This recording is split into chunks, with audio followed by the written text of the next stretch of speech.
Kalian tuh tahu UMKM itu adalah usaha kecil, mikro dan menengah kan gitu ya kan.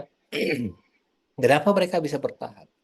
Karena pada saat itu mereka itu tidak menggantungkan dirinya itu dengan apa namanya itu modal pihak eksternal. Mereka hidup di atas kakinya sendiri. Ya, kalian tuh mungkin tahu UMKM itu contohnya misalnya kayak pabrik tempe, kemudian pabrik yang membuat misalnya apa namanya tuh kerajinan-kerajinan, makanan-makanan gitu, ya kan? Eh, Pakaian juga gitu. Tapi mereka bersifat masih berskala mikro dan kecil, ya mikro dan kecil. Kenapa mereka bisa eksis pada saat itu? Karena mereka tidak tergantung kepada permodalan pihak luar. Recording in progress. Tuh, ya. Kenapa? Karena mereka itu tidak tergantung kepada pihak pihak luar. Oke, itu salah satu kuncinya gitu ya. Nah, jadi dari tahun 89 sekarang di tahun 2024 itu idealnya itu seharusnya itu pihak mikro dan menengah ini sudah apa namanya itu mengalami kemajuan yang sangat pesat. Akan tetapi, nah ini masalahnya, ini fenomena ini sebenarnya ya. Akan tetapi kenyataannya mereka segitu-segitu aja sampai sekarang. Bahkan ada yang mereka kadang saat ini itu mereka kalah bersaing dengan produk-produk dari luar. Salah satunya itu dari Cina. Kenapa hal ini terjadi? Nah, fenomena apa sih sebenarnya terjadi hal seperti ini? Salah satunya itu adalah dalam hal mengelola, yaitu manajemen, terutama salah satunya itu adalah manajemen keuangan di perusahaan UMKM ini yang mengalami kendala. Mereka itu memang rata-rata dikelola oleh perusahaan apa namanya perorangan. Tetapi kadang-kadang mereka itu tidak pernah sadar tentang bagaimana pentingnya manajemen atau memanage keuangan di dalam perusahaan itu sendiri. Nah, ini jadi masalahnya. Oke ya. Jadi salah satu faktor penyebab mereka kenapa segitu-segitu aja. Padahal pada saat kondisi ibaratnya itu kiamat, mereka tetap eksis. Ya, kiamat kecil maksudnya. Ya, kiamat ekonomi. Tapi mereka tetap eksis. Kenapa? Karena itu tadi, salah satunya itu adalah mereka itu tidak bisa mengelola perusahaannya secara profesional. Salah satunya itu adalah berkaitan dengan masalah manajemen keuangan. Karena kalian itu akuntansi ya. Makanya saya mengarahkan ke manajemen keuangan. Sebenarnya selain manajemen keuangan juga Pak banyak. Oke, kita tahu bahwasanya itu bisnis itu kan kalau kita definisikan banyak menurut apa namanya itu para ahli gitu ya kan. Tapi kita coba sederhanakan apa sih sebenarnya itu bisnis ya. Bisnis itu sebenarnya itu secara konsep sederhana, tapi nantinya itu bisa kalian itu mengembangkan menjadi sebuah ide. Nah, ini penting banget. Nah, ini penting banget. Dari definisi ya, kita bicara definisi dulu. Apa itu bisnis? Bisnis itu ya, secara definisi, secara konsep maksudnya itu adalah usaha untuk membantu orang lain yang mendapatkan keuntungan. Oh, sederhana sekali ya, sederhana sekali. Oke, sederhana sekali ya. Apa tadi? Usaha membantu orang lain untuk mendapatkan keuntungan. Bentar ya.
Oke, ada kelihatan slide-nya?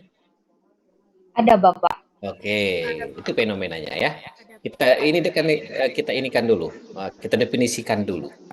Oke, definisi bisnis ya, bisnis. Oke, apa tadi definisi bisnis? Coba.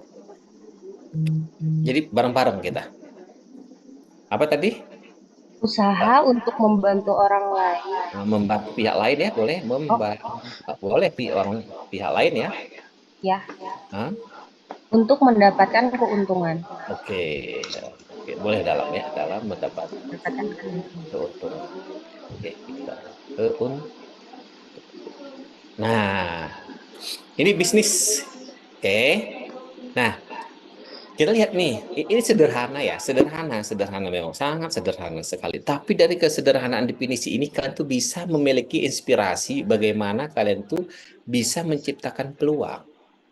Karena sebenarnya itu bisnis itu, ya bisnis, ketika kita membuka bisnis, itu nantinya itu adalah bagaimana kita itu bisa menciptakan yang namanya peluang. Karena nanti dari peluang ini, ya, nantinya itu kita akan mendapatkan nantinya itu ide. Nah, ide ya, ide. Oke. Dari ide itu nantinya itu kita bisa nantinya itu eh, membuka usaha ya. Nah, nantinya itu kita nantinya itu ketemu namanya itu bisnis, usaha. Oke ya.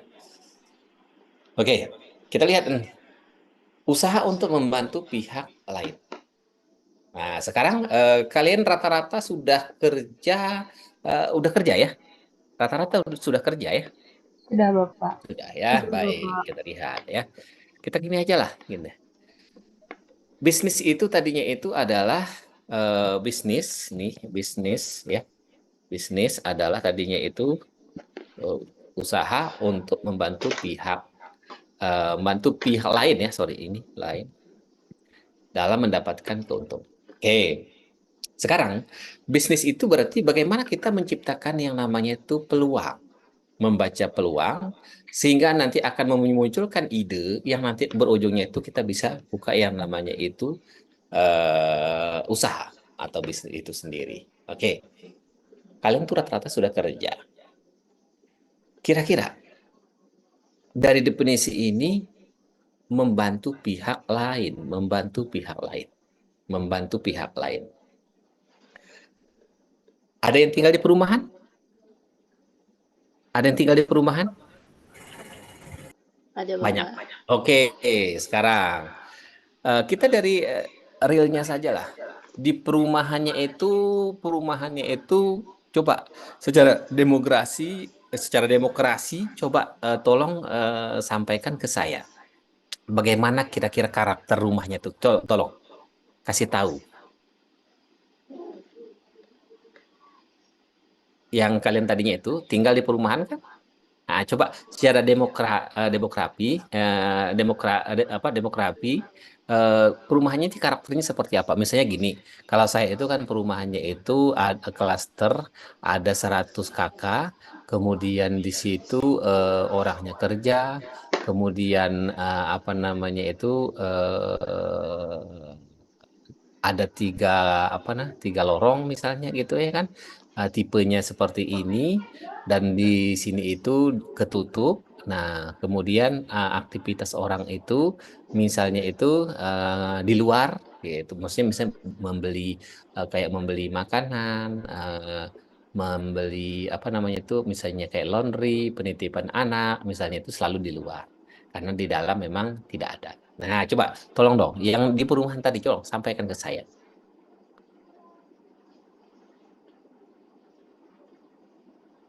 Ayo, nggak masalah. Coba sampaikan yang tinggal di perumahan tadi, coba.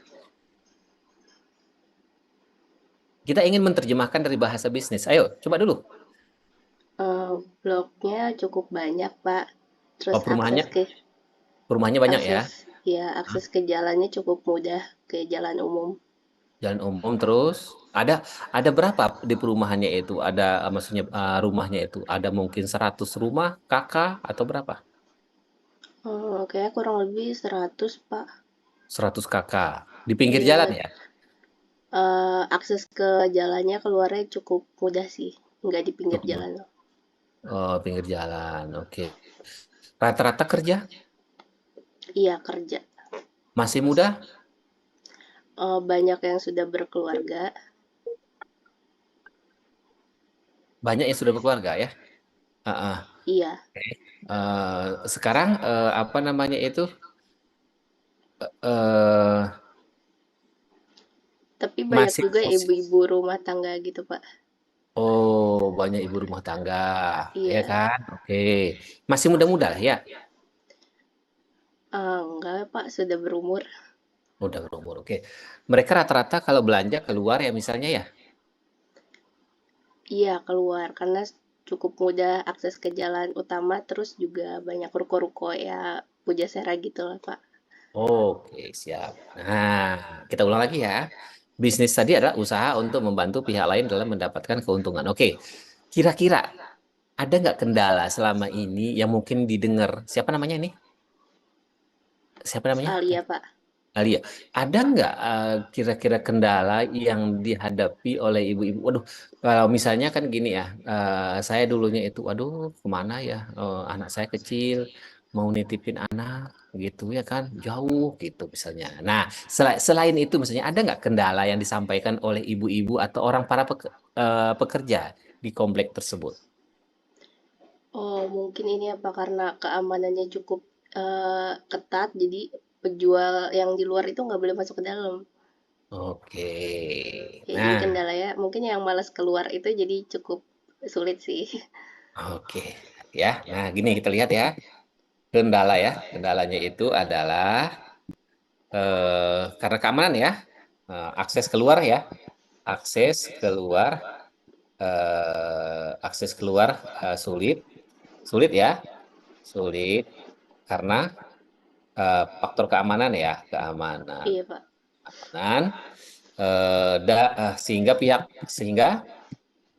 sehingga pihak pedagang ya nggak boleh masuk kan, betul? Iya, Pak. Betul. Yang, tidak, oke, tidak bisa masuk. Oke, apa definisinya tadinya itu? Usahanya, bisnisnya itu, yaitu adalah membantu pihak lain, ya kan? Dalam Oke.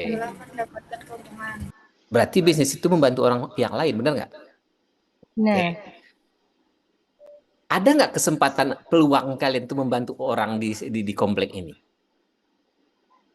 Tadi seperti yang disampaikan oleh Alia, permasalahannya. Kan peluang itu, jadi untuk membaca peluang itu adalah dari permasalahan orang lain. Sehingga menjadi peluang bagi kita untuk membantu orang lain. Nah, itu caranya ketika kita misalnya itu membaca peluang seperti itu. Apa yang menjadi permasalahan orang lain sehingga punya kesempatan bagi kita untuk menyelesaikan permasalahan orang lain tersebut. Nah, itu namanya itu peluang. Paham ya? Kita bahasanya itu bahasa gampang tapi mudah untuk dipahami. Sehingga nanti bisa kalian implementasikan dalam dunia kehidupan sehari-hari. Itu maksudnya. Ayo dulu. Ada nggak permasalahan yang dihadapi oleh pihak perumahan yang Alia tadi? Ada ya? Oke, masalahnya itu adalah eh, apa namanya itu pihak ini ya. Oke, entar. Nih, akses keluar sulit karena orang apa namanya itu pihak keamanan tidak mengizinkan pedagang masuk ke dalam komplek tersebut. Permasalahannya itu berarti orang kadang-kadang yang bagi pekerja misalnya itu untuk keluar-keluar itu Males jadinya. Males karena memang sangat ketat dalam hal misalnya itu keamanan keluar masuk. Orang nggak bisa sembarangan masuk. Kalau kalian keluar ya nggak masalah sebenarnya. Sekarang pertanyaannya, ada nggak peluang kalian atau kesempatan kalian itu membantu orang-orang yang di perumahan Alia tadi? Ada nggak peluangnya? Open Justice, Pak. Oh, jasa titip. Ya, Open Justice. Oke. Membuka usaha mungkin Pak. Iya, oke. Salah satunya paling gampangnya itu, ya kan? Kalau begitu sebenarnya itu ada kesempatan kita. Jadi peluangnya ya, peluangnya itu yaitu membantu ibu-ibu, membantu apa namanya itu para penghuni ya, penghuni untuk apa? Untuk Berdagang. untuk menyelesaikan permasalahan mereka kan? Mereka dalam memenuhi memenuhi kebutuhan rumah tangganya. Nah, oke. Tadi siapa tadi yang menjawabnya tadinya itu apa namanya itu buka usaha katanya siapa tadi? Liis Rohi Pak. Lilis, ya. Iya. Oke, Lis. Kira-kira usaha apa, Lis? Berarti kan punya peluang nih, punya peluang kan untuk menyelesaikan permasalahan di komplek Alia tadi. Kira-kira usaha apa, Lis? Tergantung sih Pak, kalau misal masalahnya itu kayak pedagang sayur itu kan biasa kan bisa keliling. Hmm. Sedangkan itu kayak enggak keliling mungkin bisa buka usaha dagang sayur di depan rumah mungkin. Hmm. Kalau misal kendalanya tuh kayak tukang jajan-jajan nggak bisa keluar, kita bisa jualan makanan mungkin. Hmm, hmm, hmm. Oke. Nah, berarti kan masalahnya itu adalah kalau misalnya ibu-ibu setiap pagi mau apa namanya itu dagang, terutama untuk memenuhi kebutuhan rumah tangga, ya kan? Mereka harus keluar, maka berarti kalian tuh punya peluang untuk membantu para ibu rumah tangga dalam memenuhi kebutuhan rumah tangga dia. Jadi tidak hanya sayur, tapi ada yang lainnya. Sekarang permasalahannya, boleh nggak lihat kalau sekiranya ada dari kalian misalnya buka usaha untuk memenuhi kebutuhan rumah tangga dari apa namanya ibu-ibu di rumah di perumahan tersebut, Alia? Iya, boleh, Pak. Oke, berarti kan secara konsep gampang kan bagi kalian itu dalam menciptakan peluang, sudah ya, ya kan? Jadi saya memberikan definisi secara gampang, tapi kalian tuh bisa implementasikan dalam dunia kehidupan sehari-hari. Oh berarti, ya kan, di perumahan Alia tadi, terutama misalnya itu, ya kan, saya memiliki kesempatan atau peluang untuk membuka usaha. Nah, usaha apa? Yang bisa menyelesaikan permasalahan ibu rumah tangga, ya, memenuhi kebutuhan dia sehari-hari. Misalnya, sayur-sayuran. Pokoknya intinya itu adalah kebutuhan ibu-ibu itu sehari-hari. Nah, sekarang permasalahannya, ketimbang ibu-ibu tuh pergi keluar, kan mendingan kita misalnya itu buka usaha di dalam. Dia nggak keluar. Udah ya, oke? Satu peluang terselesaikan. Nah, itulah tadinya itu seperti yang saya katakan, bahwasannya itu bisnis itu adalah usaha membantu pihak lain. Kita membantu menyelesaikan permasalahan mereka. Dari permasalahan mereka, kita mendapatkan keuntungan. Sudah ya? Oke? Sampai di sini, ada yang ingin dikomentari, silakan.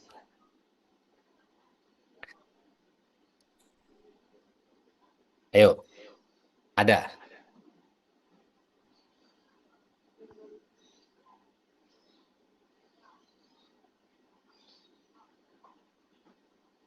Ada, silakan.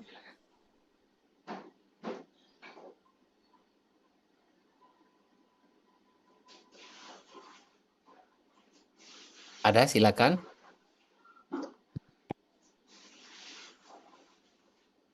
belum ada sepertinya, Bapak. Oke. Nah, selain itu berarti kan kebutuhan ibu rumah tangga di kompleknya si Alia tadinya itu kan sebenarnya itu mereka itu adalah kebutuhan sehari misalnya dagang. Misalnya tadinya itu kalau banyak anak-anak yang sifatnya itu orang tuanya itu kerja dan mereka misalnya mengalami kendala dalam hal misalnya itu kemana anaknya itu harus dititipkan karena saat ini kendalanya itu adalah banyak orang yang misalnya itu dijadikan sebagai penjaga anak tapi kenyataannya itu mereka itu tidak bisa apa namanya itu menitipkan anak tersebut. Nah, mungkin kita bisa buka yang namanya itu penitipan anak. Orang yang ada di perumahan Alia tadi misalnya itu banyak misalnya itu mengalami kendala dalam hal misalnya itu menyelesaikan permasalahannya itu cuci gosok. Maka berarti bisa kalian tuh selesaikan permasalahannya itu adalah untuk misalnya itu buka usaha laundry. Ya kan? Ya enggak? Nah, inilah cara membuka apa namanya itu membuka usaha dari kita mencermati peluang yang bisa kita jadikan sebagai dasarnya. Jadi peluang itulah yang kita jadikan sebagai dasar untuk membantu orang lain dalam menyelesaikan permasalahannya yang namanya itu adalah bisnis. Oke ya, lanjut. Sekarang, ketika kalian itu sudah paham bagaimana cara cara membuat peluang, membuka usaha, maka selanjutnya itu kita berarti usaha tersebut sudah jalan ya. Ya, berarti usaha konsepnya sekarang adalah bisnis sudah berjalan ya. Bisnisnya sudah berjalan. Oke? Bisnis sudah berjalan nih. Tadinya itu secara secara konsep kalian itu bisa membuka usaha. Bisnis sudah berjalan. Di dalam menjalankan usaha, salah satu konsep yang paling harus kalian pahami itu adalah yaitu bagaimana kalian itu mengelola bisnis tersebut. Nah, dalam hal konsep pengelolaan ini ada beberapa hal yang harus kalian paham. Yang pertama itu adalah yaitu manajemen sumber daya manusianya. Oke. Kemudian yang kedua itu adalah bagaimana manajemen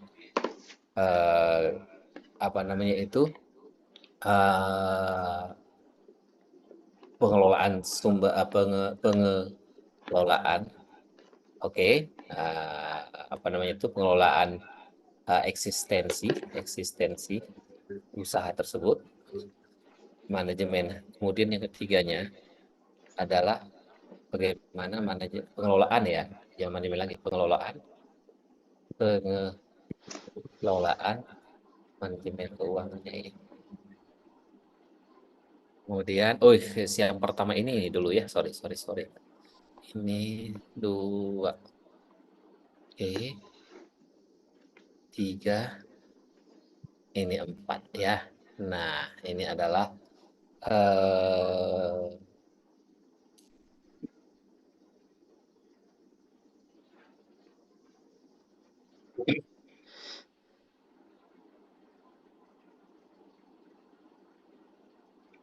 Oke, sekarang gini dulu.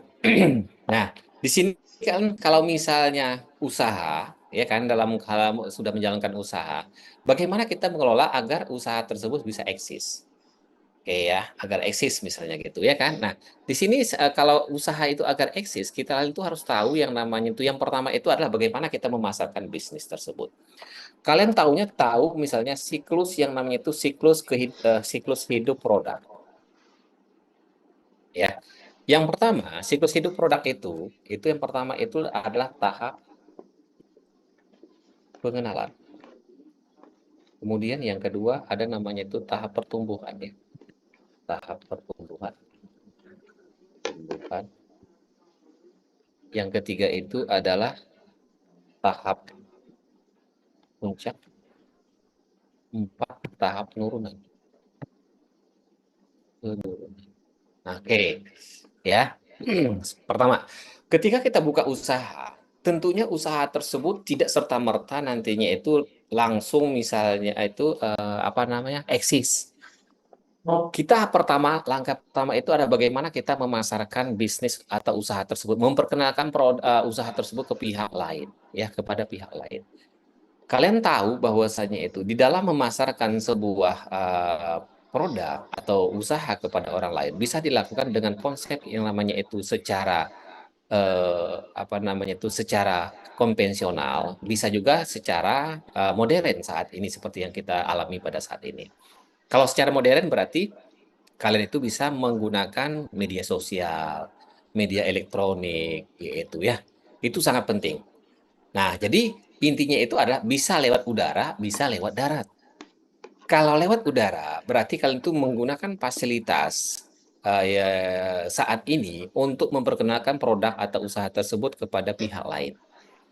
Ya, misalnya itu kalian itu melakukan promosi dengan di media elektronik, misalnya kan di televisi, radio, misalnya gitu, ya kan, atau media sosial, ya.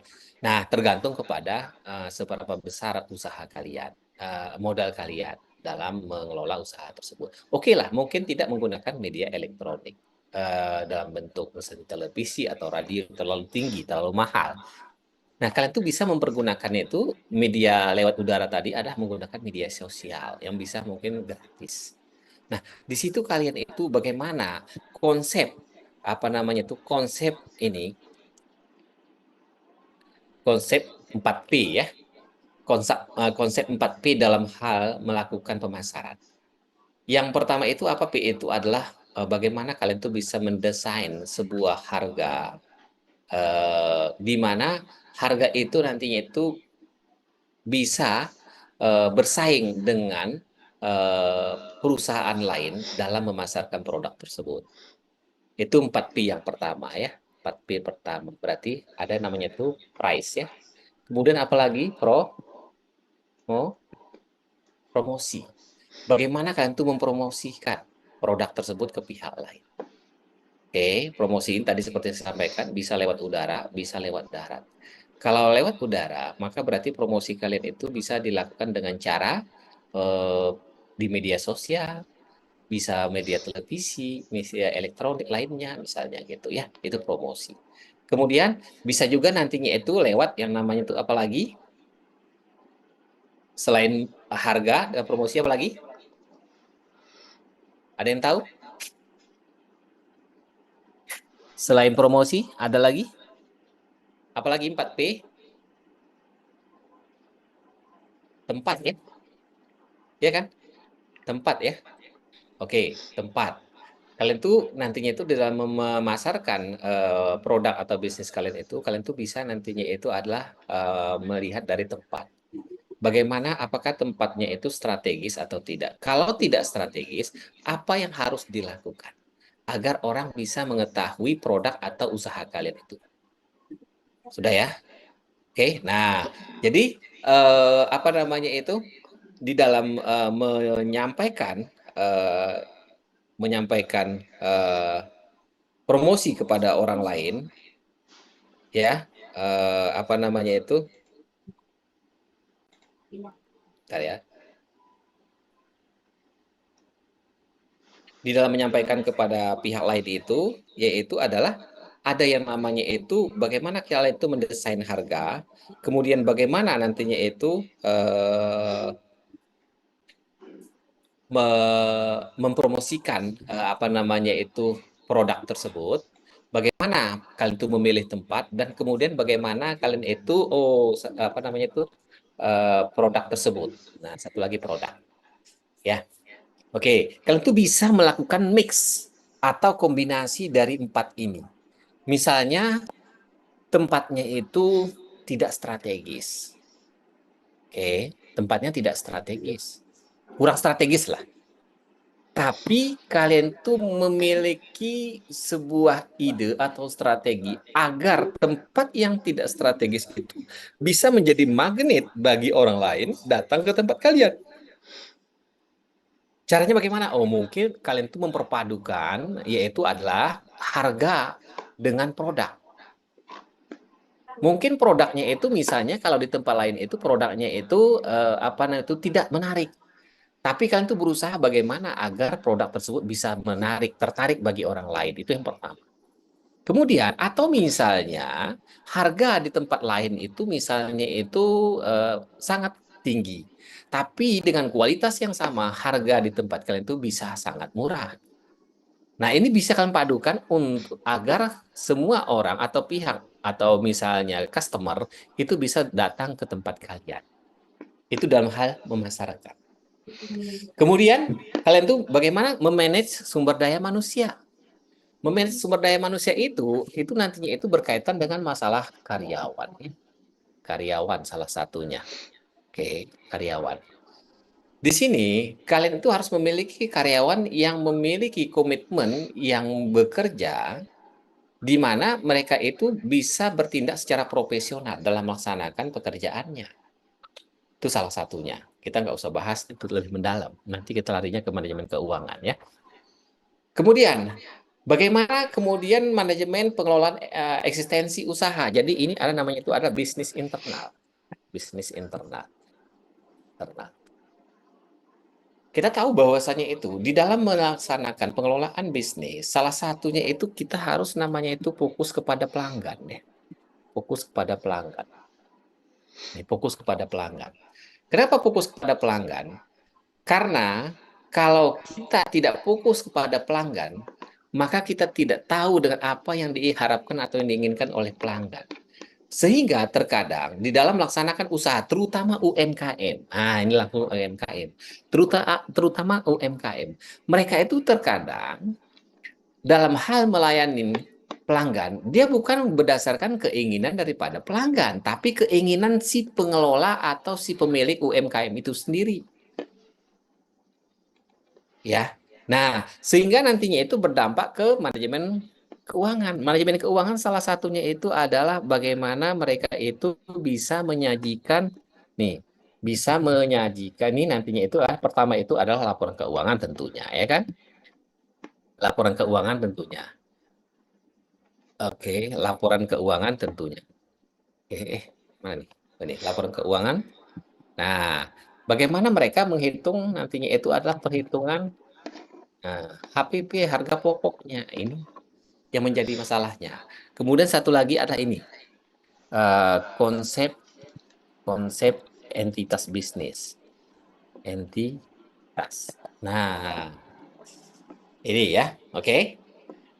Nah, sebelum kita lihat ini dulu. Nah, ini ada secara umum seperti ini. Kita tahu bahwasanya itu siklus hidup produk itu adalah ada namanya itu tahap pengenalan. Jadi gini, ketika kalian tuh buka usaha tadinya itu warung misalnya, warung sembako misalnya itu, ya kan? Maka kalian tuh bagaimana kalian tuh bisa mengenalkan warung tersebut ke pihak lain. Nah, tahap pengenalan ini maka berarti langkah yang harus kalian lakukan itu, yang harus dilakukan itu adalah bagaimana mempromosikan. Promosi. Supaya apa? Tujuannya itu adalah supaya agar ini dikenal. Oke ya.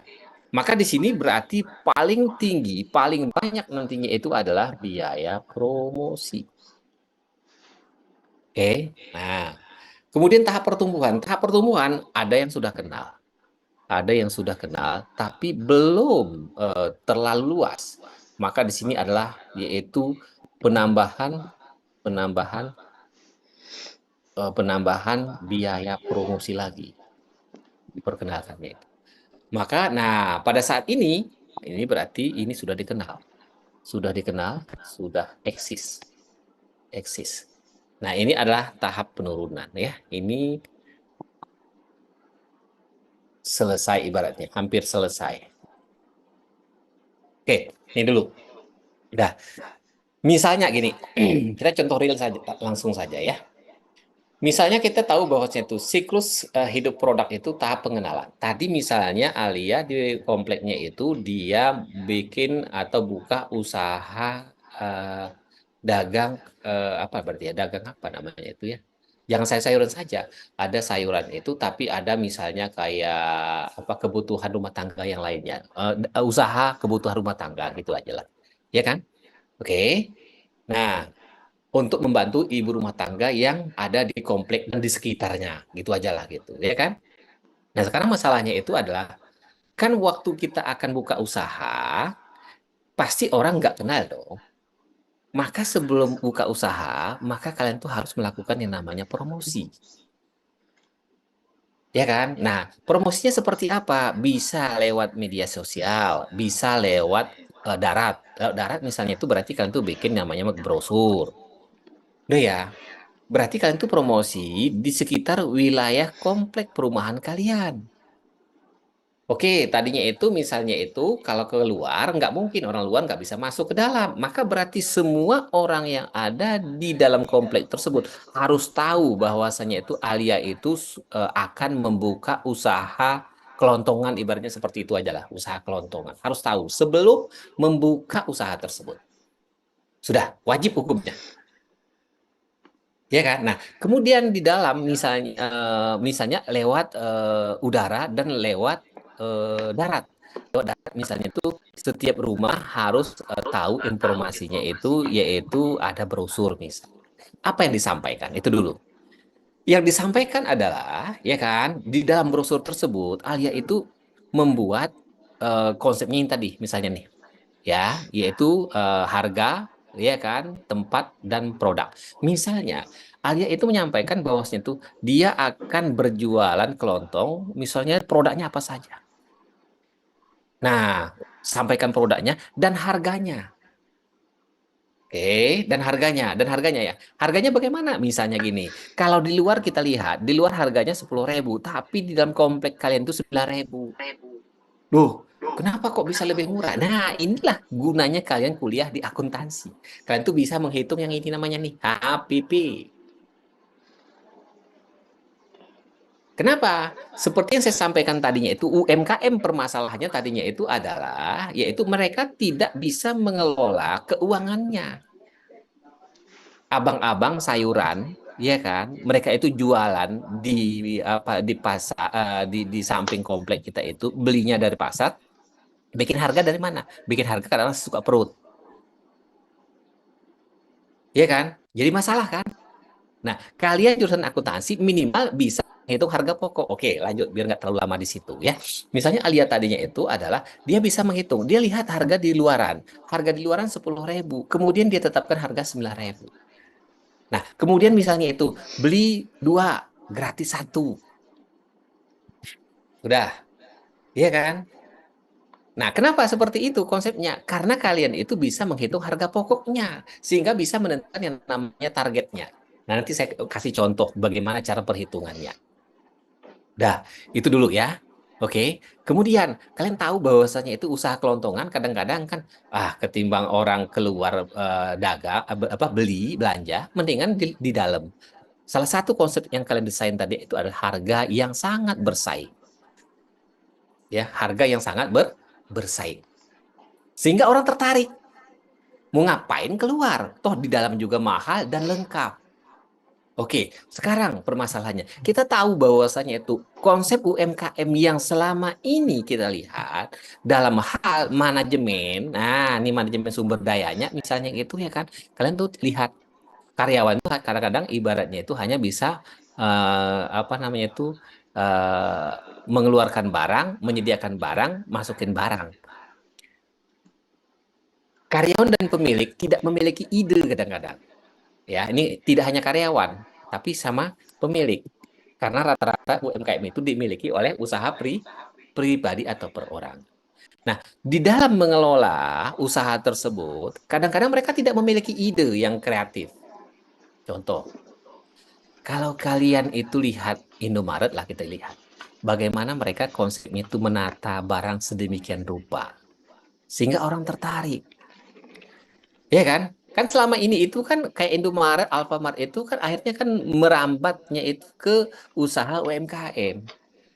Maka bisa nggak kalian itu memiliki ide bagaimana konsep penataan layout dari usaha dan kalian tadi yang akan dibuka tidak kumuh sehingga di perumahan itu juga diizinkan. Karena kalau apa? Kalau kumuh, akhirnya orang komplek juga akhirnya komplain. Kok kumuh sih? Jadi komplek kita kumuh. Nah, bisa nggak kalian tuh meyakinkan kepada orang lain bahwasanya itu dalam konsep mengelola usaha yang akan kalian buka tadinya itu tidak terkesannya kumuh, tapi mewah. Paham sampai di sini maksudnya? Ya, Sehingga orang tertarik, ngapain keluar? Di dalam aja lah, enak kok, elit kesannya kok, lengkap kok. Udah ya. Nah, inilah salah satu alat yang bisa kalian gunakan dari manajemen bisnis tadi, manajemen pemasaran untuk mempromosikan usaha kalian. Oke, berarti orang udah tahu nih, Alia akan buka usaha di kompleknya itu, yang mana kalian itu ibaratnya itu sebelum buka usaha itu sudah mendesain layout dari usahanya, sehingga cakep ya. Jadi sesuatu yang orang belum terpikirkan, kalian tuh bisa mikirkan, itu cakep gitu, menjadi seorang usahawan, wirausahawan. Udah ya? Oke. Nah, kemudian misalnya itu minggu depan buka usahanya, tapi layoutnya sudah ditentukan, kemudian harga sudah ditentukan, kemudian produk apa saja sudah disampaikan, sudah dengan harganya itu sampaikan, promosikan kepada tetangga. Sehingga promosi ini, ya kan, sebenarnya tujuannya bukan untuk nyuruh orang beli, tapi minimal orang lain mengetahui bahwasanya itu akan ada usaha di komplek Alia tadinya itu. Oke, ya kan? Nah, usahanya itu produknya apa saja? Produknya ini. Ya kan? Kemudian harganya gimana? Harganya cakep, kalah nih usaha mang-mang yang di seberang komplek kalah harganya. Kemudian cakep layoutnya, mewah. Ya kan? Nah, kenapa kalian tuh bisa melayout lebih murah? Karena kalau mang-mang di depan atau di samping komplek, dia harus nyewa. Tapi tempat kalian tidak mesti nyewa lagi. Sewa cicilan rumah itu bisa dijadikan dengan satu cicilan untuk satu sewa untuk usaha. Jadi rumah itu tidak murni hanya dicicil dari gaji kalian, tapi dari hasil usaha kalian. Nah, itu cakep. Itu namanya itu seorang wirausahawan. Paham sampai di sini ya? Oke. Nah, sekarang berarti ini adalah tahap pengenalan. Dikenalkan sebelum kalian menjual. Sekarang biasa nantinya itu adalah pertumbuhan. Ya kan? Pada saat pertumbuhan, maka berarti di sini itu adalah bagaimana kalian itu setelah dikenal orang, nantinya itu bisa melakukan promosi lagi, tambahan promosi lagi, agar orang yang sudah mengenal produk kita itu nanti datang untuk membeli. Nah ya. Nah, ini biasanya itu orang udah kenal nih. Nah, udah kenal, ya kan? Udah kenal. Nah, ini orang tertarik. Makanya beli 2 gratis 1. Ya, siapa yang ulang tahun nantinya itu ya kan dikasih yang namanya itu promosi, yaitu adalah yang ulang tahun hari ini akan misalnya itu gratis untuk belanjaan, tapi syaratnya membawa 5 orang lain. Nah, itu kan salah satu strategi yang bisa dilakukan agar bisa menarik pelanggan untuk melakukan pembelian. Oke. Kemudian tahap puncak, ini terus produk. Tahap puncak itu adalah di sini itu perusahaan kalian itu sudah sangat eksis, sudah dikenal dan banyak pelanggan. Maka saat di sini itu harus bisa kalian itu berinovasi. Kenapa? Karena di situ udah banyak pesaing, sehingga nanti kalau kalian nantinya itu tidak melakukan inovasi, kalian itu akan kalah. Nah, jangan sampai tahap di sini. Kalau tahap di sini, udah selesai. Udah ya, nah itu dulu, itu caranya. Nah, sekarang kita ke manajemen keuangan ya, karena kita bicaranya manajemen keuangan ya. Manajemen keuangan, oke. Kalau nggak jelas tanya nanti ya. Nah, yang pertama adalah kalian tuh harus mengelola, harus ada yang namanya itu dalam UMKM itu, masalah di UMKM itu adalah UMKM itu adalah ada yang namanya itu entitas UMKM. Ini yang selama ini diinikan entitas bisnis. Ini jadi masalah. Oke, pertama. Permasalahan UMKM itu adalah berkaitan dengan masalah entitas bisnis. Apa itu entitas bisnis? Entitas bisnis itu ada maksudnya itu adalah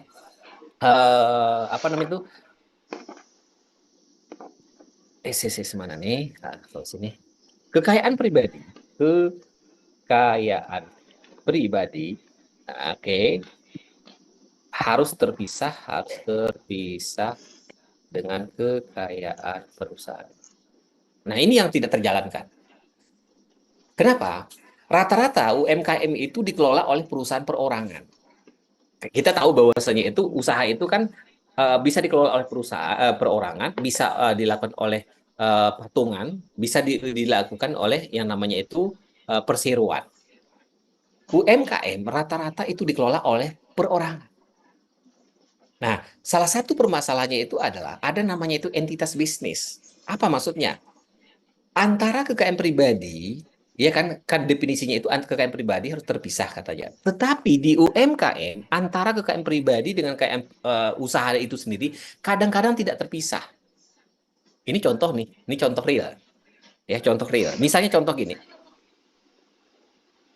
Uang, ya, uang usaha itu sama dengan uang pribadi si pemilik. Nah, sudah? Ini jadi masalahnya. Udah ya? Oke, sekarang ini. Ya kan? Misalnya tadinya itu, si Alia tadinya itu di tempatnya itu, dia kerja, dia tetap kerja. Dia nggak langsung langsung mengelola sendiri. Tapi dia, misalnya tadinya itu adalah ini, dia menitipkan kepada karyawan. Oke? Ya, menitipkan kepada karyawan. Nah, permasalahannya itu adalah, pertama kadang-kadang UMKM itu tidak ada namanya itu entitas usaha atau entitas bisnis. Apa itu entitas bisnis? Entitas bisnis itu kayak pribadi dengan kayak perusahaan itu tidak terpisah. Artinya, contohnya itu adalah uang usaha si pemilik dengan dengan uang pribadinya karena digabung. Contoh misalnya, ini usaha udah buka nih udah bagus nih si Alia tadi misalnya dia kerja, ya kan? Misalnya Alia itu datang dari tempat kerjaan. Tempat kerjaan pulang sore lah misalnya gitu ya, pulang sore. Kemudian dia lihat misalnya pulang sore kan misalnya panas ya, kalau bahasa Sundanya redang, ya kan, panas ya. Misalnya itu eh, di tempat usahanya itu kan ada apa namanya itu, yang tempat untuk es itu loh, untuk es itu apa namanya itu? Kayak kulkas itu loh, ya kan? Kan ada es, ada apa namanya itu makanan anak-anak itu kayak kayak nugget gitu ya kan? Udah ya. Oke. Karena dia pulang kerja, ya, pulang kerja panas, dia ambil lah. Kan dia pemilik. Gimana hari ini omset? Oh, lumayan, Bu, katanya gitu. Ada nih sekitar 50 juta misalnya gitu. Ya kan? Oke, ya. Nah, sekarang kita lihat. Oke. Apa namanya itu? Dia panas banget, dia ambil lah es. Ya, es krim gitu ya kan. Dia makan gitu. Kan si karyawannya kan nggak ini ya, nggak apa namanya itu nggak komplain dong, orang dia pemiliknya kok. Habis itu ya kan dia selesai makan, selesai udah ya, harga es itu kira-kira ya taruh 10.000 lah, 10.000 ya. Besoknya dia pulang kayak gitu lagi, dia doyan es, dia ambil lagi esnya 10.000 lagi. Sekarang saya tanya, di akhir bulan tentunya ada laporan. Ada laporan kah? Laporan ya, laporan. Oke. Semua aktivitas laporannya itu sudah terkomputer. Terkomputerisasi. Oke, ini. Nah, lompat-lompat. Ada nggak selisih kira-kira antara perhitungan fisik dengan laporan? Ayo, kita diskusi. Ada nggak kira selisih antara laporan bulanan, ya, laporan keuangan ini ya, laporan keuangan ya, laporan keuangan yang terkomputerisasi dengan fisik barang di perusahaan di usahanya Silia tadi. Ada nggak? Ayo, buka mic-nya. Ada nggak?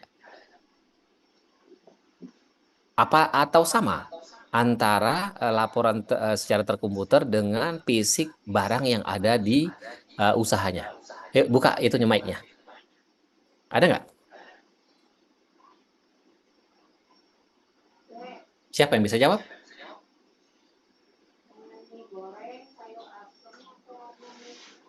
Halo? Ada nggak?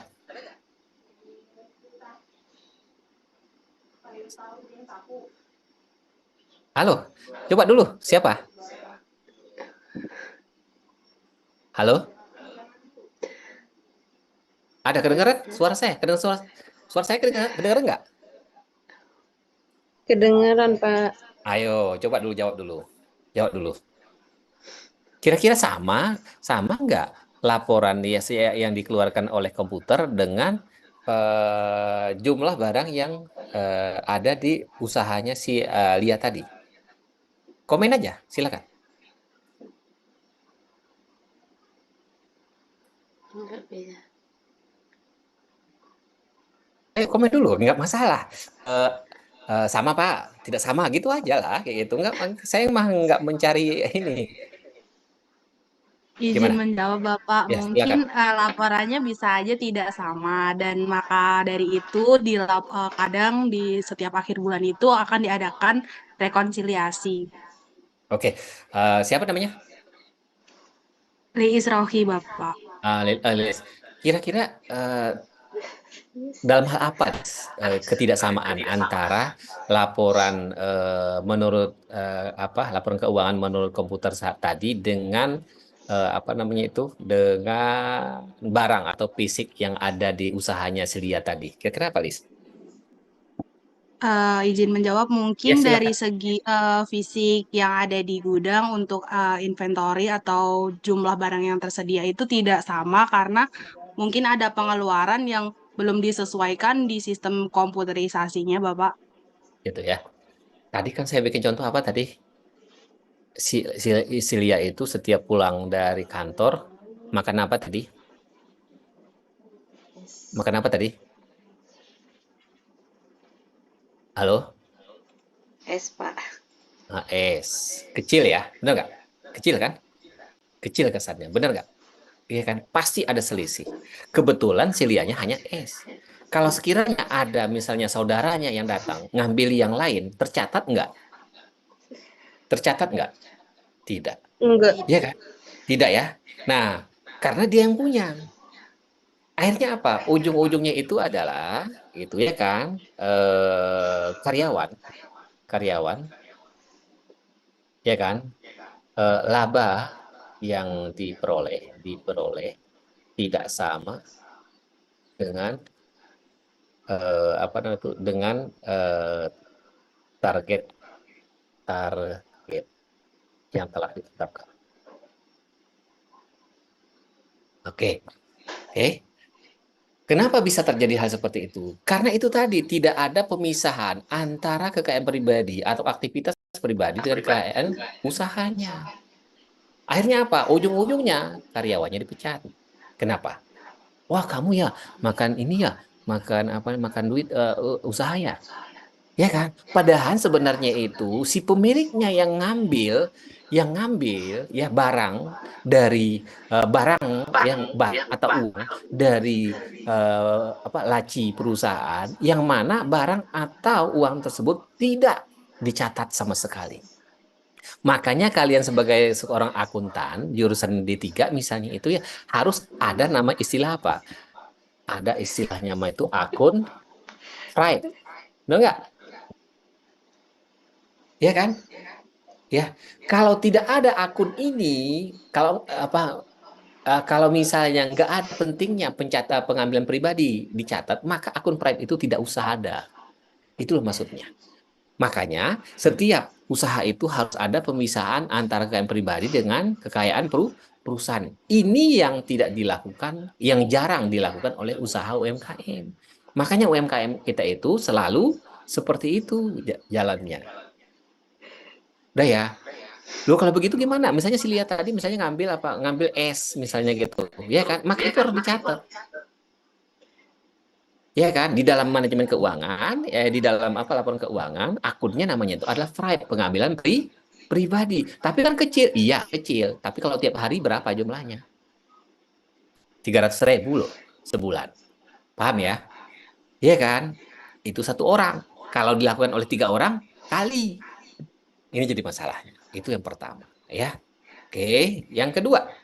lanjut masalahnya UMKM itu. UMKM itu ini ya, UMKM, UMKM itu ini tidak melakukan perhitungan. Nih, ya. Tidak melakukan perhitungan harga pokok untuk menentukan harga jual. Ini jadi masalahnya. Ya, tidak melakukan perhitungan harga pokok untuk menentukan harga jual. Ini yang sering terjadi juga dalam hal pengelolaan UMKM.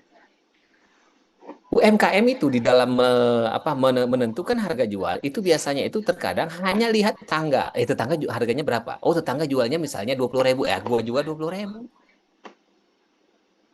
Padahal sebenarnya itu dia itu harus terlebih dahulu melakukan perhitungan harga pokok. Berapa sebenarnya harga pokok penjualannya? Itu yang harus dilakukan. Contoh saya bikin ya. Nanti kan tuh bisa nantinya itu membuat strategi. Oke, ya. Oke. Misalnya itu tadi es krim ya. Tadi contohnya es krim lah. Nggak usah es krim. Usaha UMKM itu misalnya bikin keripik. Nah, usaha keripik. Oke, usaha keripik. Kita hitung sama-sama ya. Nanti saya tanya-tanya ya. Usaha kalian itu kan orang akuntan, harus ngerti. Usaha keripik contohnya ya. Usaha keripik. Contohnya misalnya itu eh, harga oke, oke. Misalnya itu eh,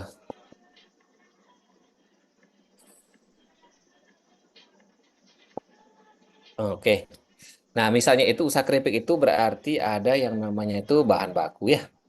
Bahan baku. Taruhlah bahan bakunya itu 10 harganya ya, 10. Kemudian BTK misalnya 15 ya.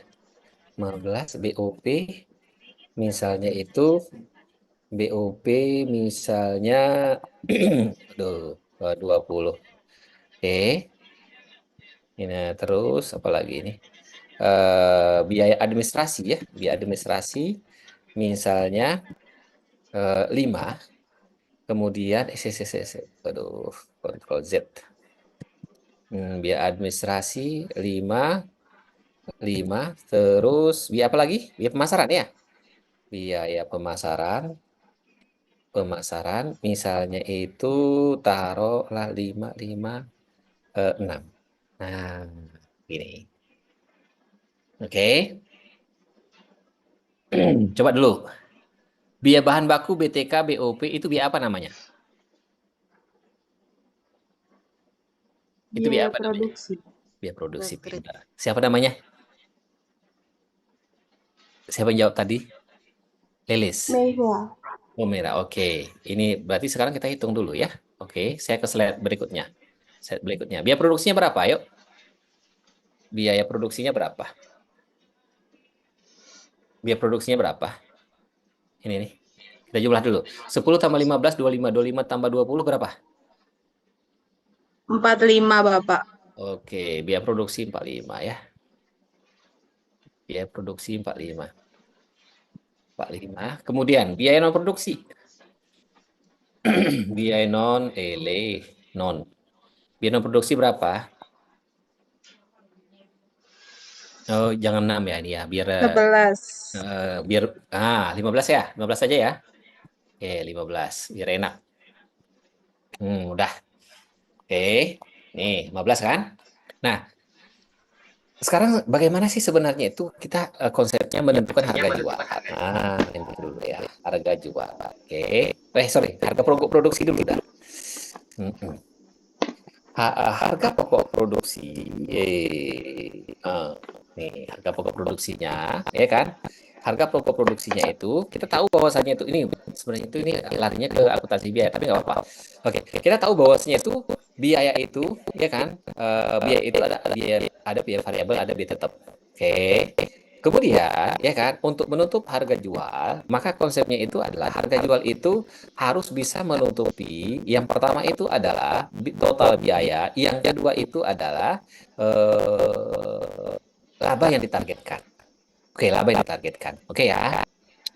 Nah, kemudian di dalam menghitung harga pokok produksi, oke, ada dua metode. Ada dua metode. Ada dua metode ya. Ada namanya itu yang pertama apa? Ada yang pertama itu namanya itu ada full costing.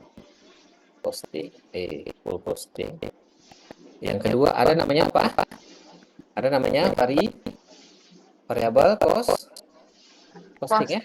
Oke, ya kan? Nah, kalau full costing gitu ya kan, full costing itu nanti ada gini, kalau full costing AD1 ya, AD1 full costing itu ini yang AD1 full costing itu ada namanya biaya langsung. Biaya langsung itu berasal dari biaya produksi. Biaya produksi. Oke, biaya langsung ya. Sedangkan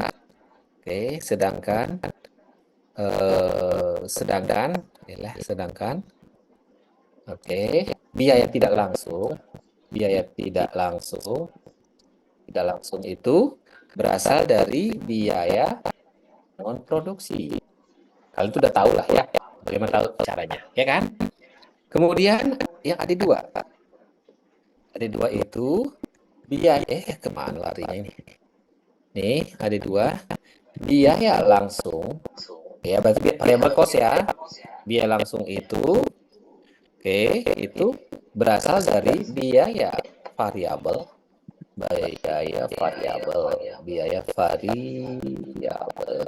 yang bersifat produksi dan non produksi. Nah, sedangkan biaya tidak langsung ya, itu berasal dari biaya tetap yang berasal dari produksi dan non produksi. Oke, udah pernah diajarin ya? Udah ya? Oke, sudah ya? Jangan dibilang nggak ada ya. Oke, sekarang kita lihat. Ada full costing, ada variable costing. Yang namanya itu full costing itu produksi, biaya tidak langsung non produksi. Oke, yang namanya biaya full costing itu biaya yang berasal dari ada dua biaya, ada biaya langsung, ada biaya tidak langsung. Biaya langsung menurut konsep full costing itu adalah biaya produksi, sedangkan biaya tidak langsung menurut konsep full costing itu adalah biaya tidak langsung. Nah, biaya non produksi adalah.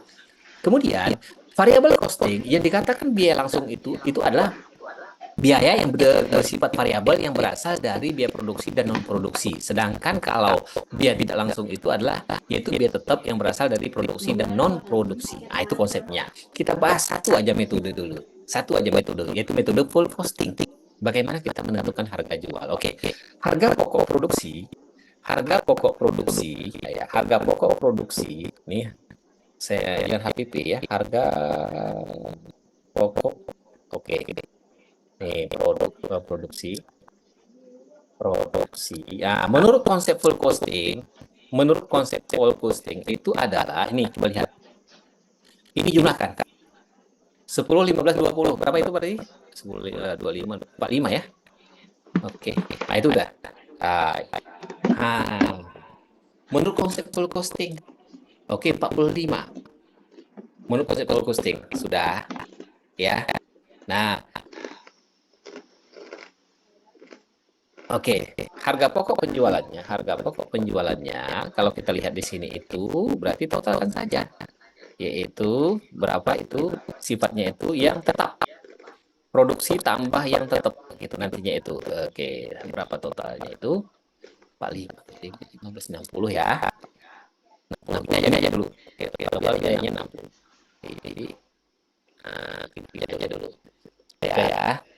Harga penjualannya 60 itu aja. Gampang memahaminya. Oke. Tapi ingat harga jual dulu ya. Harga jual dulu. Bagaimana cara mendapatkan harga jual? Harga jual itu kalau menggunakan full costing. Full costing ya. Oke. Ada istilahnya itu yang pertama kan adalah itu cara menentukannya itulah cari yang namanya itu tata laba. Oke, tata laba. Yang kedua, tentukan kalimat markup. tingkat markup. Markup. Kemudian yang ketiga baru nantinya itu tentang harga jual. Tentang harga jual. Oke, ini ya. Oke, dari contoh yang tadi, contohnya tadinya ya. Itu sudah ada. Oke. Nah, misalnya di sini ulang lagi.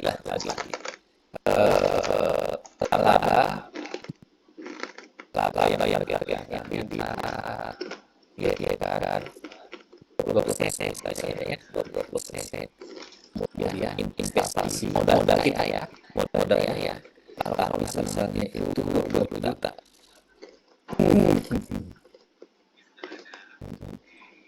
Oke, ya. Misalnya kayak gini nih. Nah, laba kenapa dia target 20%? Kalian tuh kalau bikin target laba nggak boleh dalam rupiah. Oh, yang ini satu lagi jangan. Belum tentu 100 juta itu nantinya itu kegedean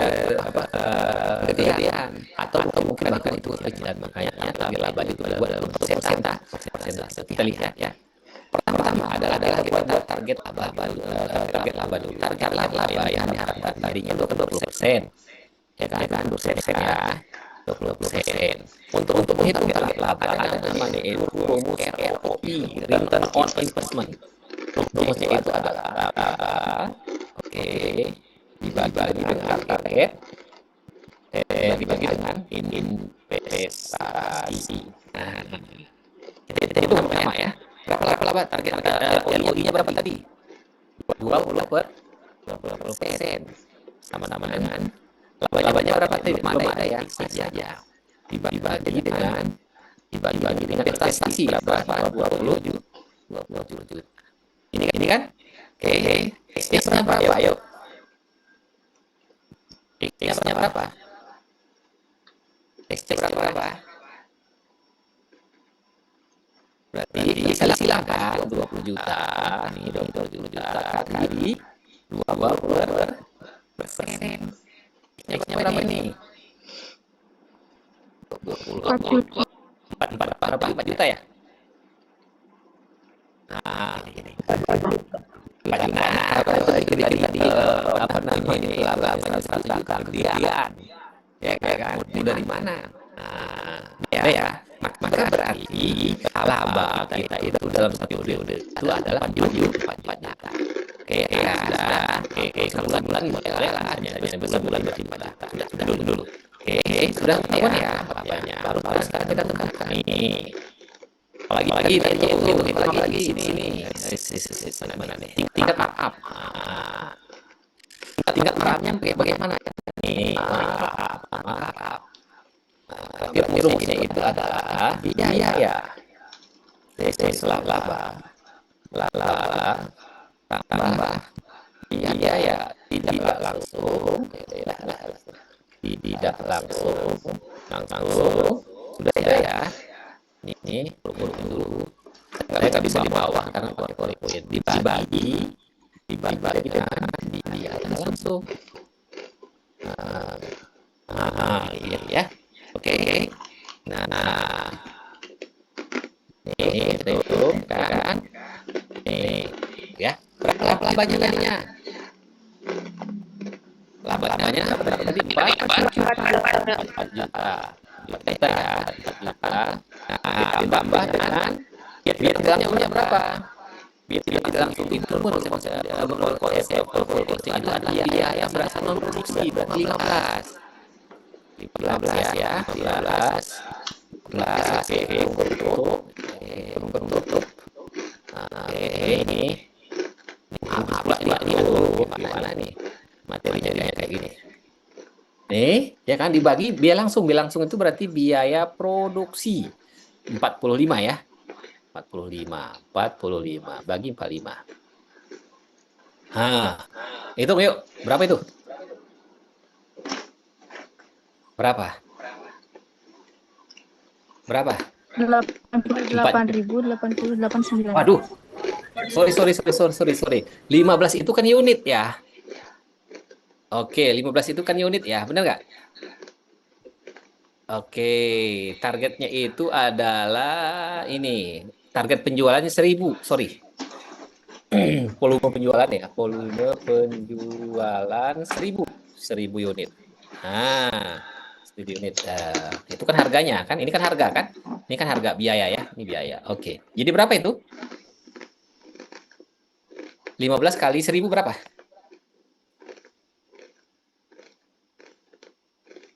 Berarti 15.000 ya? Benar nggak? 14.000, Pak. 15. Sorry, ya kok 1000 sih? Masa jual volume 1000? 100.000, 100.000. Sorry. 100.000. Nah, 100.000, 100.000 unit. Masa sedikit banget jualan kelontongan. 100.000 dikali 15.000 jadi berapa? 1.500.000. 1.500.000 ya. 1.500.000 berarti 1 titik. Tua enggak.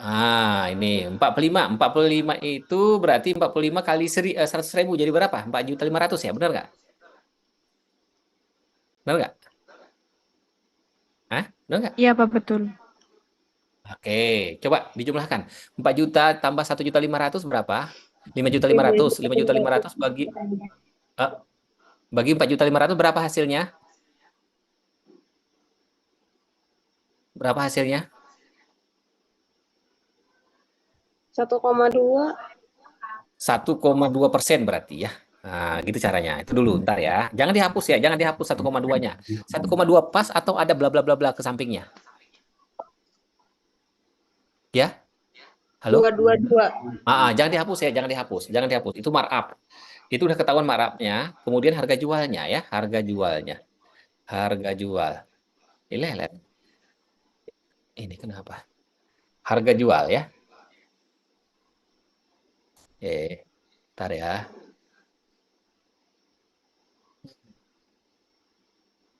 Harga jual. Oke, harga jual. Nih, harga jual. Rumusnya apa tadi harga jual? Di sini yaitu mana tadi saya bikin. Ini ya. Di atas bukan. Mana tadi? Harga jual. Oh, belum saya bikin ya harga jualnya lah, ngawur. Harga jual itu adalah biaya langsung ditambah persentase markup, mana persentase? Persentase markup ya, markup dikali dengan biaya langsung itu sendiri, Oke, kita hitung. Berapa ayo? Biaya langsungnya berapa tadi? Biaya langsungnya berapa tadi? 4.500.000 ya. 4.500.000. Oke, itu agak ya kan? Nah, tambah markup-nya 1,2 ya, 1,2 bla bla bla tadi ya. Bla bla bla bla tadinya itu dikali 4.500.000. Oke. Hasilnya berapa yuk? Hasilnya berapa? 5.500.000. Totalnya tadi 1,2 bla bla bla bla kali 4.500.000. 5.500.000. Langsung berapa? 5 juta? 500. 5 juta totalnya ya, 5 juta. 500. 500. Gini ya, hasilnya ya, bulat ya. Oke. Nah, ini harga jualnya. Nah, sekarang berarti harga jual per unit. Ini kenapa kayak gini nih? Harga jual per unit. Nah, harga jual per unit berarti 5.500.000, ya kan? Oke, elah. Ini bagi berapa tadi volumenya tadi? 100.000 ya? 100.000. Nah, berapa jadinya? 55.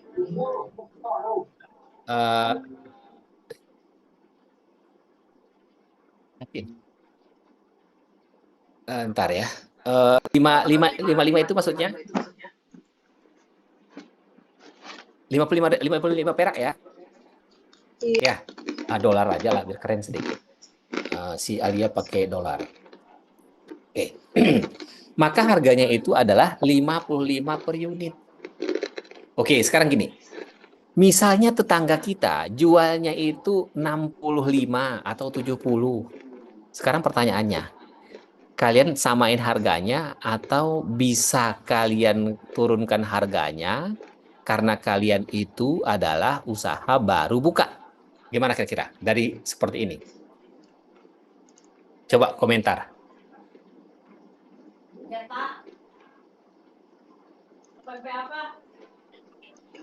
Halo, coba komentar dulu. Komentar.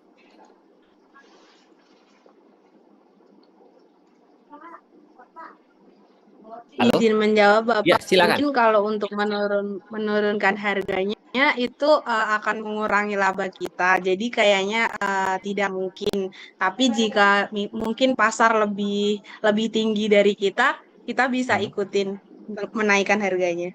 Menaikkan harganya. Oke, boleh gitu.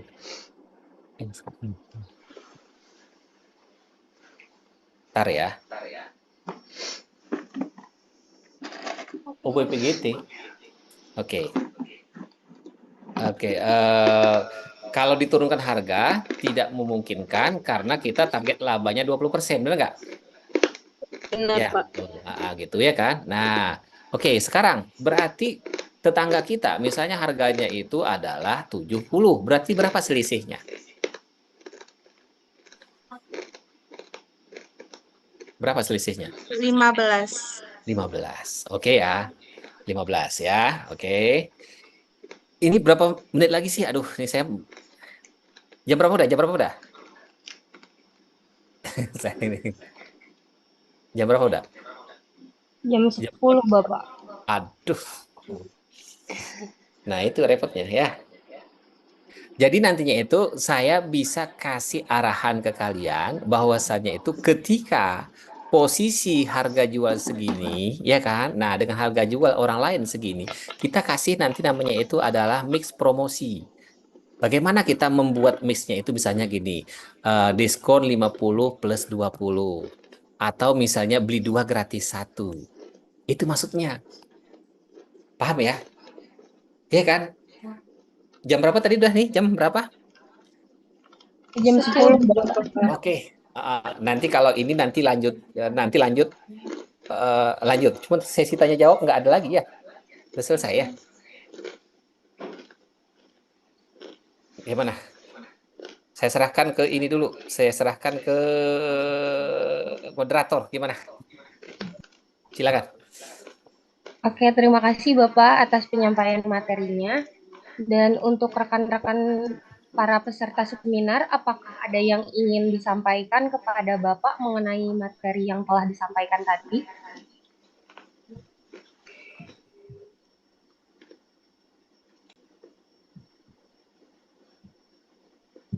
Silakan.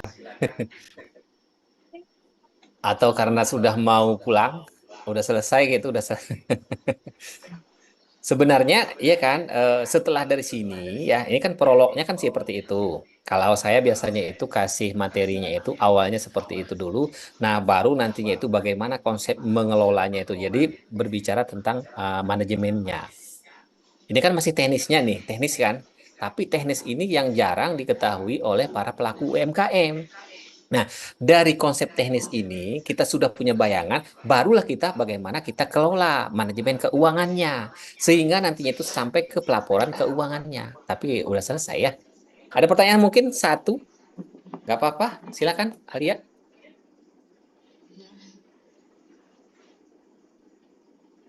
Ada kali? Hah? Oke, kalau tidak ada, ini mau kuliah lagi ya? Iya, Bapak. Iya, betul Bapak. Ya, oke. Di screenshot dulu sebagai bukti kehadiran ya. Moderator silakan. Baik, Saya Bapak. kembalikan ke moderator. Baik, Bapak. Terima kasih.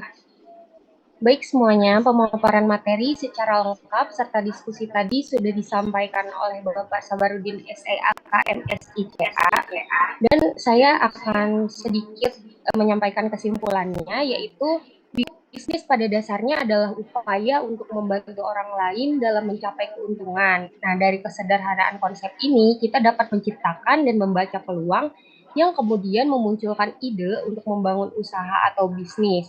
Cara membaca peluang adalah dengan melihat masalah yang dihadapi orang lain dan mencari cara untuk membantu mereka. Setelah memahami cara membuka peluang, langkah berikutnya adalah menjalankan usaha. Nah, ketika usaha sudah mencapai tahap eksistensi, inovasi harus terus dilakukan untuk menjaga keberlanjutan bisnis. Dengan pemahaman yang baik tentang manajemen dan siklus hidup produk, serta mengatasi permasalahan umum UMKM, kita dapat menjalankan bisnis yang sukses dan berkelanjutan. Oke, bagus penyimpulan dari siapa namanya tadi? Aprilianti, Bapak. Alia ya, bagus kesimpulannya ya.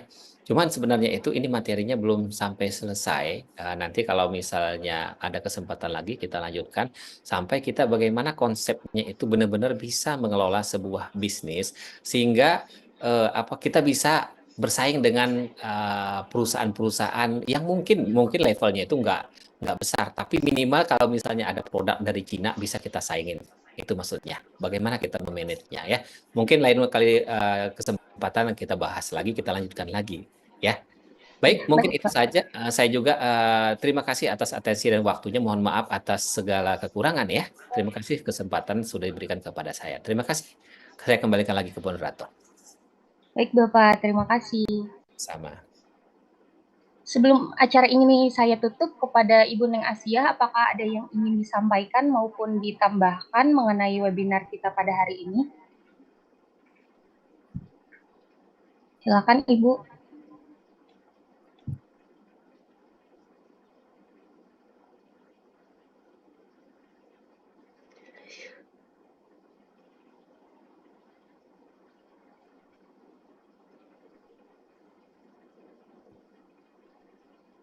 Beli apa sih tadi? Ya, untuk Beli apa?